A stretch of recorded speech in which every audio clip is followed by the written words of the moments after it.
Madam, আপনি কিন্তু জোর করে আমাকে ইয়ে করতে পারেন না। কেন, আমার কি সেই অধিকার নেই নাকি? আর আমি এখন তোমার স্ত্রী, তাই এখন যাই করি সেটা আমার ইচ্ছে। দেখেন ম্যাডাম, এটা কিন্তু অন্যায়। কিসের অন্যায়? আমরা না স্বামী স্ত্রী? মানি না, এটা আমাকে ধোকা দেওয়া হয়েছে। কিসের ধোকা? আর আমি জানি তুমি মানবে না, তাই তোমাকে জোর করে আমার অধিকার নিতে হবে। মানে? মানে এটা দিয়ে তোমার ভালোবাসা পাওয়া সম্ভব? দেখেন, এটা না দেখালে হয় না। আর আপনি যা বলবেন আমি তাই করব।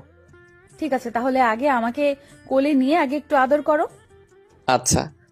বলেই সুমাইয়াকে কোলে নিয়ে খাটে শুইয়ে দিলাম। তারপর মাথায় হাত বুলিয়ে দিতে লাগলাম। তখনই সুমাইয়া বলে উঠল, এইভাবে কেউ বউকে আদর করে? আর এটা কি আদর?